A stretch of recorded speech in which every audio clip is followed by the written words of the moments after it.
गुरु के सुमिरन मात्र से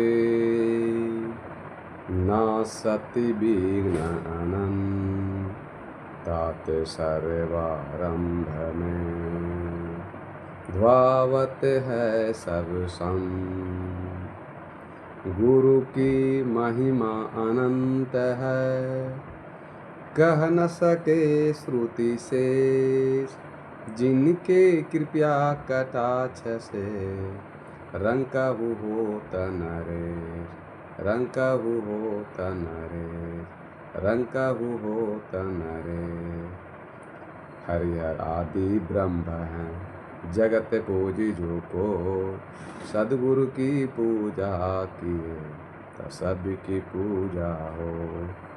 गुरु हैं बड़ा गोविंद से मन में देख विचार, हरि सिरजे तो बार बार, गुरु सिरजे तो पार, गुरु सिरजे तो पार। मेरे परम पूज्य गुरुदेव आराध्य देव जी, तीर्थों को भी पावन कर देने वाले मधु मंगलमय संत समाज, और ये डाल्टनगंज में जितने सत्संग स्थल पर आध्यात्म प्रेमी सज्जनों तथा देवियों, आज सदगुरु कबीर साहब का 626वां प्रकट दिवस मनाया जा रहा है। तो सदगुरु कबीर साहब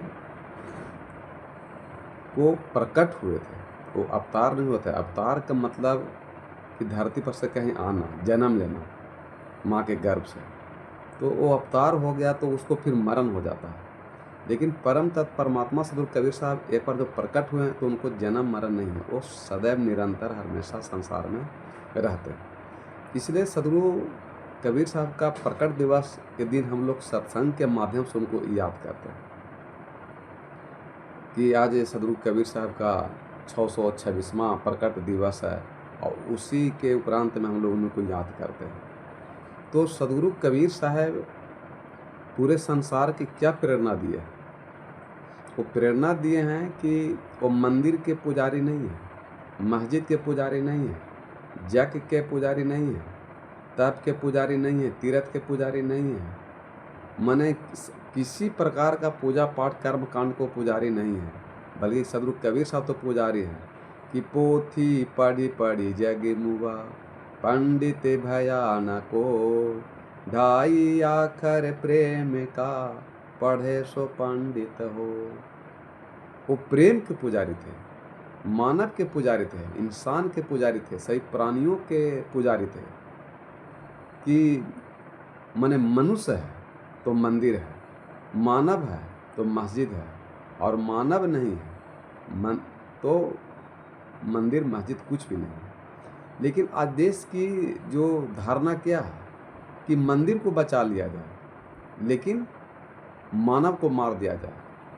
लेकिन सदगुरु कबीर साहब का चिंतन है कि नहीं, मनुष्य है तो मंदिर है, मानव है तो मस्जिद है, नहीं तो मानव नहीं है तो कुछ नहीं। सपोज मान लीजिए कि अगर मानव को मार देते हैं, मनुष्य को मार देते हैं, मंदिर को बचा लेते हैं, मस्जिद को बचा लेते हैं, तो क्या मंदिर और मस्जिद एक आध भी इंसान पैदा कर सकता है, ला सकता है धरती पर? लेकिन सदगुरु कबीर साहब कहते हैं कि अगर मंदिर को तोड़ दिया जाए, मस्जिद को तोड़ दिया जाए तो मनुष्य जो है मंदिर को फिर बना सकता है, मस्जिद को बना सकता है। आखिर ये मंदिर मस्जिद का परंपरा क्यों बना, काहे के लिए बना? इसलिए बना कि माने मनुष्य को सुख मिले, शांति मिले, आनंद मिले, करुणा मिले, प्रेम मिले। तो ये परंपरा बना है किसके लिए? मनुष्य के लिए। सुख, शांति, आनंद, करुणा जो भी बना है वो मनुष्य के लिए बना है। और जब मनुष्य के सुख शांति ही नहीं है तो फिर मंदिर मस्जिद किस काम का? इसलिए सदगुरु कबीर साहब कहते हैं कि मनुष्य है तब मंदिर है। इस चीज़ को जिक्र गोस्वामी तुलसी साहब रामायण में भी किए हैं कि सातम सब मोहमय जगत देखे, मोते अधिक संत कर लेके। जब सबरी माता को 9 प्रकार के भक्ति दिए हैं तो उसमें 7वां भक्ति में श्री रामचंद्र जी बोले कि सातम सम, सम माने बराबर, सातम सम मोहमय जगत देखे, कि दुनिया के जितने भी मनुष्य हैं वो सब मेरे समान हैं, मेरे समान देखना। सिया राम मैं सब जग जानू, करहु प्रणाम जोरी जुग पानी, कि धरती पर जितने भी मनुष्य हैं सभी के अंदर में परमात्मा राम का वास है। वही चीज़ सदगुरु कबीर साहब कह रहे हैं कि मानव है तो मंदिर है, और मानव नहीं तो मंदिर मस्जिद कुछ नहीं है।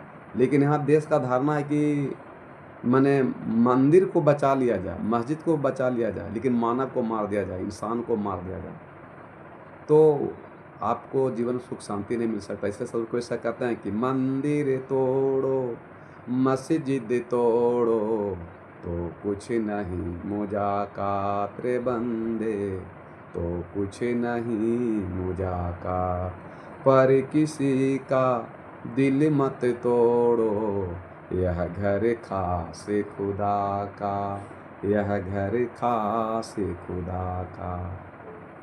कहने कि मंदिर को तोड़ दो, मस्जिद को तोड़ दो, लेकिन कोई भी प्राणी को, मनुष्य के हृदय को, दिल को मत तोड़ो, उसकी शांति को मत तोड़ो, उसको आनंद को मत तोड़ो, उसको करुणा को मत तोड़ो, उसको आचरण व्यवहार चरित्र को मत तोड़ो। मंदिर मस्जिद तोड़ दो, लेकिन सदगुरु कबीर साहब ये भी नहीं कहते हैं कि आप मंदिर को मस्जिद तोड़ दीजिए। ये मत समझिए कि मैंने तुरंत जाकर मंदिर को तोड़ दिया, तोड़ने के लिए कह रहे हैं। नहीं, मंदिर को कब तोड़ना है? जब वो मंदिर मस्जिद मानव पर खतरा बने लगे, तब उसको तोड़ना है।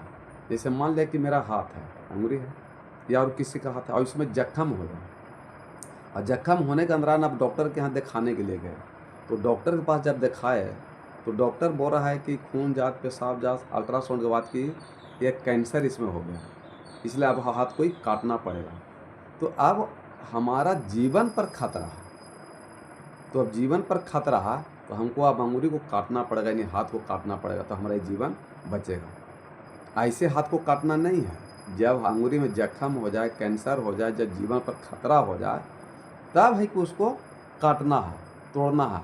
ऐसे उसको काटना तोड़ना नहीं है। ठीक उसी प्रकार जब मंदिर मस्जिद मनुष्य के जीवन पर खतरा आ जाए, मनुष्य के शांति में खतरा बन जाए, आनंद में खतरा बन जाए, प्रेम में खतरा बन जाए, तो ऐसे मंदिर को तोड़ देना, हटा देना, तो तुम्हारा कल्याण उद्धार हो जाए। ऐसे नहीं कि मंदिर को तोड़ देना है। तो सदगुरु कबीर साहब एक ऐसे महान इंसान, भगवान थे, संत थे, जो सभी प्राणियों से प्रेम करना सिखाए कि मनुष्य है तब मंदिर है, और मनुष्य नहीं है तब मंदिर नहीं है।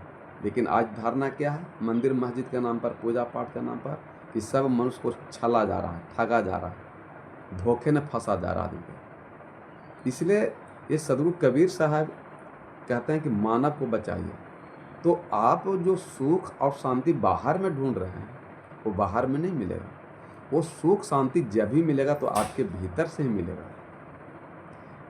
जैसे आप दूसरे के द्वारा सुख और शांति को प्राप्त करना चाह रहे हैं, तो जिस व्यक्ति से इंसान सब सुख शांति प्राप्त करना चाह रहा है, क्या उस आदमी के अंदर में सुख शांति प्राप्त हुआ? उसको ही मिला।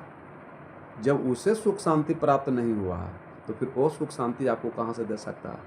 इसलिए धरती पर कोई ऐसा फैक्ट्री में ताला नहीं बना जिसका चाबी नहीं बना, और एक ही चाबी है, तो एक ही चाबी से ताला लगता है और एक ही चाबी से ताला खुलता है, केवल गति और दिशा को चेंज करना। ठीक उसी प्रकार आपके जो जीवन में जो अंदर से सुख और दुख आता है, वो आपके भीतर से आता है, वो बाहर से नहीं आता है।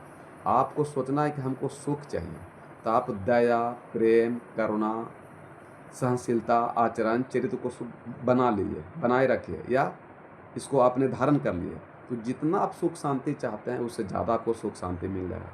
लेकिन आप चाहते हैं कि हमको जीवन में दुख दर्द पीड़ा हो, तो दारू, ताड़ी, मांस, मछली, मुर्गा, चोरी, बेईमानी, निंदा, शिकायत, लड़ाई झगड़ा, बेईमानी, शैतान कीजिए।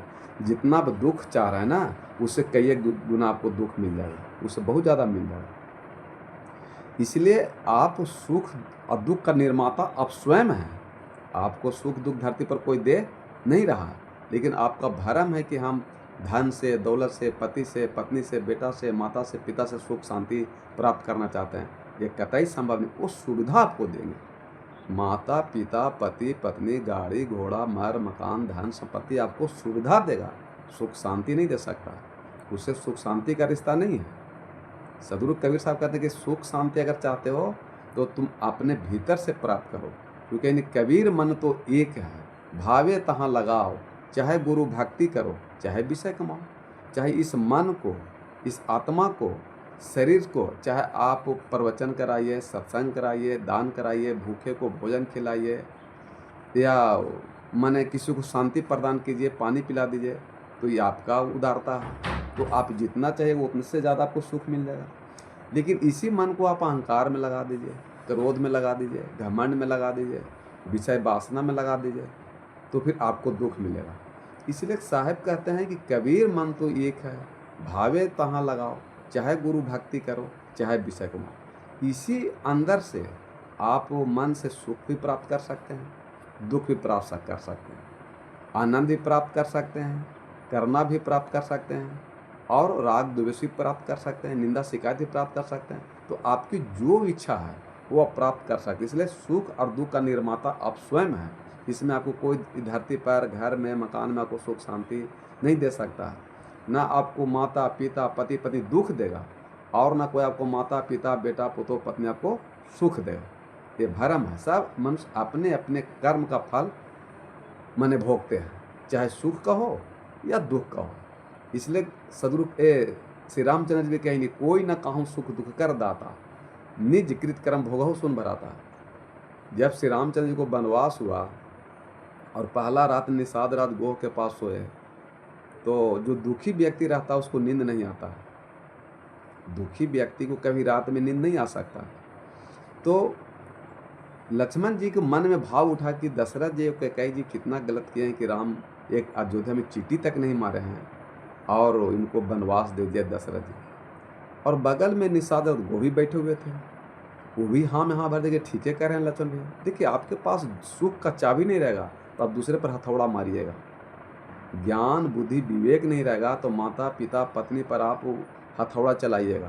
तो हथौड़ा चलेगा तो हाथों भी टूटेगा और तलवो टूटेगा, यानी शरीरों टूटेगा। इसलिए हथौड़ा मत चलाइए।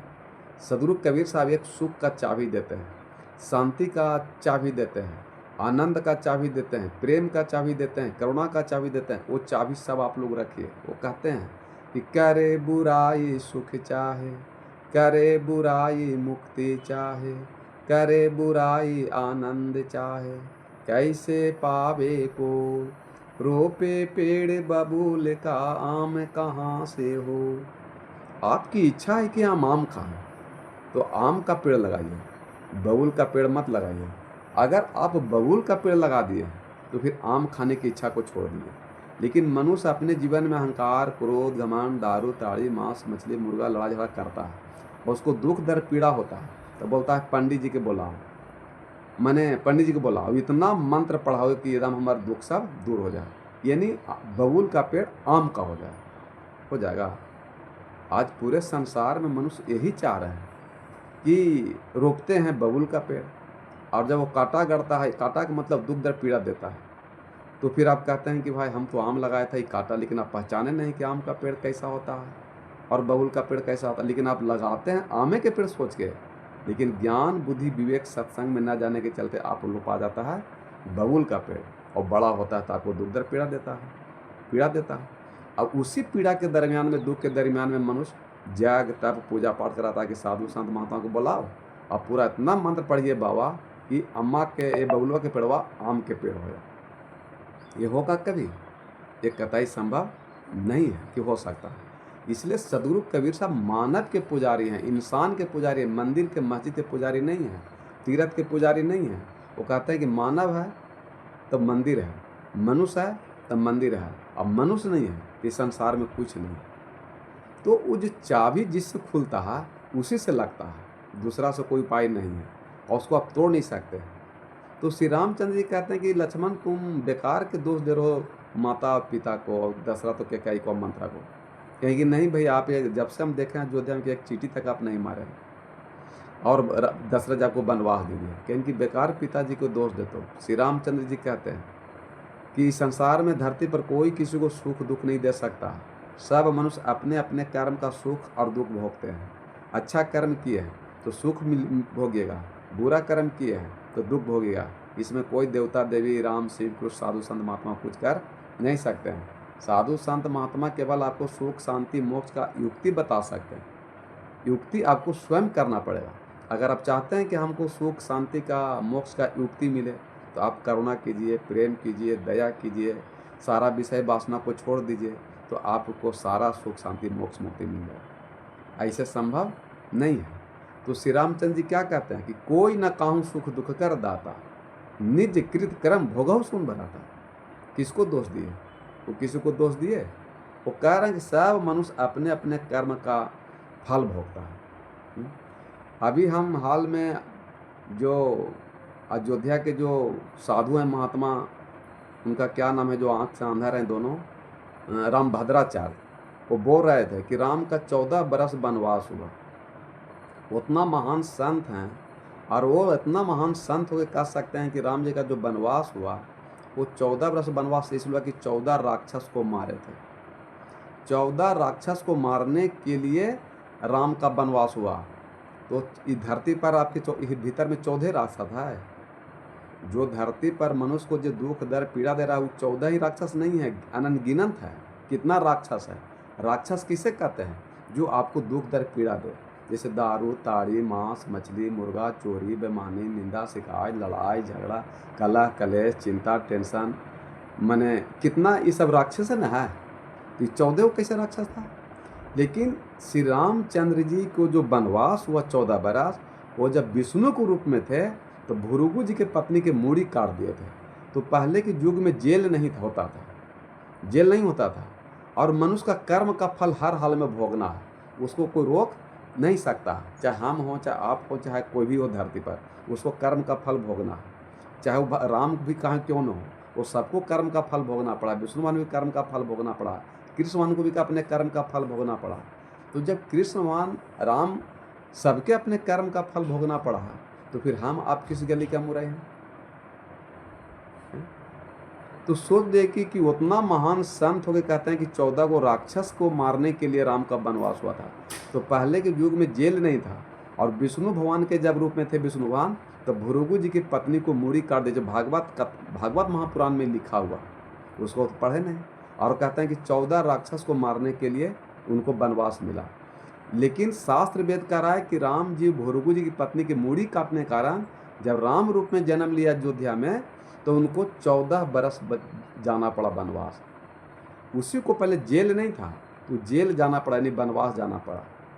तो सोचिए कि ये सब सोच समझ के बात कीजिएगा तो पता चलेगा। ऐसे तो आदमी तो समझेगा राक्षस के मारने के, तो आपके भीतर में क्यों राक्षस है? दुर्योधन है, रामायण है। और रावण तो कब का मर गया, जिसको आप लंका वाला को जला रहे हैं साले साले, वो तो दुर्योधन कंस कब का मर गया। लेकिन आपके भीतर में सदियों से, युगों युगों से चला ला रहा है दुर्योधन, जो अहंकार है, क्रोध है, घमंड है, लोभ है, बेईमानी है, शैतानी है, जितना तरह के विषय वासना, वही तो आपका रावण है, जो आपको जीवन में दुख दर्द पीड़ा दे रहा है। और जब तक वो हृदय रूपी रावण को नहीं मारिएगा, तो बाहर रावण को मारने से कुछ होने वाला नहीं है। इसलिए श्री रामचंद्र जी कहते हैं कोई न काहू सुख दुख कर दाता, निज कृत कर्म भोगहु सुन भराता। यही तो सदगुरु कबीर साहब कहते हैं कि सब मनुष्य अपने अपने कर्म का फल भोग रहे हैं। इसलिए अपना कर्म सुधारिए। तो जब तक आप धर्म से नहीं जुड़िएगा, सत्संग से नहीं जुड़िएगा, गुरु के शरण में नहीं जाइएगा, तो तब तक आप अच्छा कर्म कर ही नहीं सकते। कभी हो नहीं, चूँकि आपको पता नहीं चलेगा कि अच्छा कर्म क्या है। तो ये तो मने श्री रामचंद्र जी भी बोले हैं रामायण में, जो श्री रामचंद्र जी को भक्ति, श्री रामचंद्र जी सबरी माता को भक्ति दी है, नवदा भक्ति। उसमें क्या कहें कि मतंग मुनि के शिष्या हैं सबरी माता, और कहीं कि प्रभु हमको राम को दर्शन करना चाहते हैं, राम को अपने हृदय में प्राप्त करना चाहते हैं, राम को प्राप्त करना देखना चाहते हैं। तो कहीं कि अगर तुमको राम को देखना चाहते हो तो तुम अपने आंगन को, द्वार को निरंतर बढ़ाना पड़ेगा। आंगन का मतलब हो गया पेट, और द्वार का मतलब हो गया मुंह। तो आंगन और मुंह को एकदम साफ सुथरा कर दिए, मैंने ज्ञान बुद्धि विवेक के झाड़ू से इसको सारा विषय वासना को लगा दिए, झाड़ दिए, तब आपको राम शिव कृष्ण मिलते को रोक नहीं सकते। देखिए बात तो सदगुरु कबीर साहब कहते हैं, लेकिन आप लोग मानने के लिए तैयार नहीं। रामचरित मानस से इसमें जिक्र है कि तुमने आंगन नहीं बुहारा, तुमने दुआरा नहीं बुहारा, कैसे आएंगे भगवान, कैसे आएंगे भगवान। अब तक गंदा परा दुआरा, इसको अब तक नहीं बुहारा, कैसे आएंगे भगवान, कैसे आएंगे भगवान।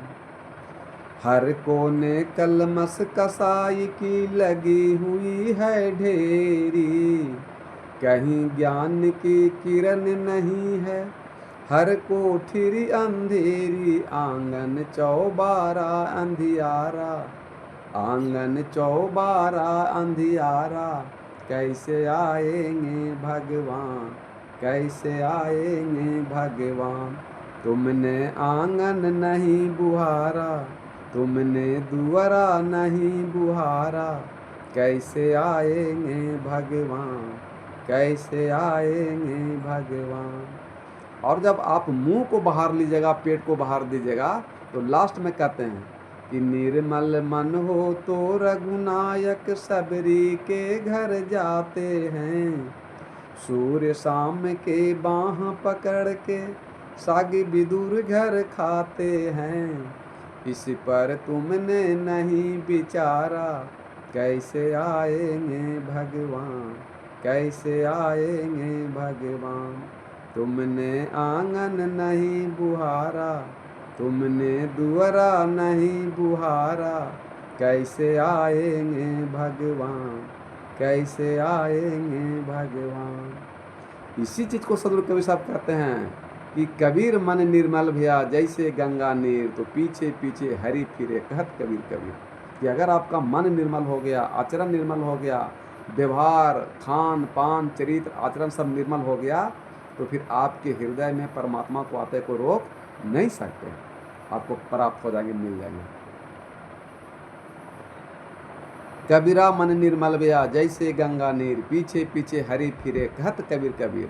संत दरस को चलिए तजी ममता अभिमान, ज्यों ज्यों पग आगे बढ़े कोटिन तीर्थ समान।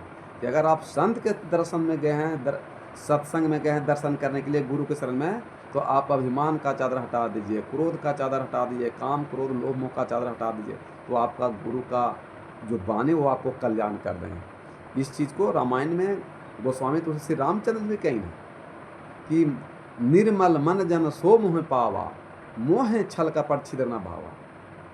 देखिए कहाँ कबीर साहब के बानी और रामायण की बानी में दो अंतर है, सब तो एक ही है। श्री रामचंद्र जी कह रहे हैं कि हमको वही प्राप्त कर सकता है जिसका मन निर्मल हो गया, आचरण निर्मल हो गया, व्यवहार निर्मल हो गया, खान पान निर्मल हो गया। वो कितना ज्यादा व्रत पूजा पाठ को हमको मायने नहीं है, आपका आचरण चरित्र रहन सहन बानी खान पान कितना निर्मल हुआ पवित्र, इस पर भगवान को डिपेंड है। उनको जाग तब पूजा पाठ से मतलब नहीं है, अब कई साल भूखा रहे हैं, कितना दिन भूखल हैं, कई घंटा भूखल हैं, कितना जाग तब पूजा किए, उनसे उनको मतलब नहीं होता है। राम को राम सीधे कहते हैं कि निर्मल मन जन सो मुँह पावा। उसमें क्या शर्त है, राम जी क्या शर्त दिए, जाग तप पूजा पाठ व्रत उपवास कुछ है। यही बात तो सदगुरु कबीर साहब कहते हैं कि कबीर साहब मनुष्य के पुजारी हैं, मानव के पुजारी, मंदिर के पुजारी नहीं है, मस्जिद के पुजारी नहीं, जग तप के पुजारी नहीं है, छठ व्रत के पुजारी नहीं है, मंदिर माने तीर्थ का पुजारी है ही नहीं है। तो कबीर साहब कहते हैं कि मनुष्य है तब मंदिर है, और मनुष्य नहीं है तो मंदिर नहीं है।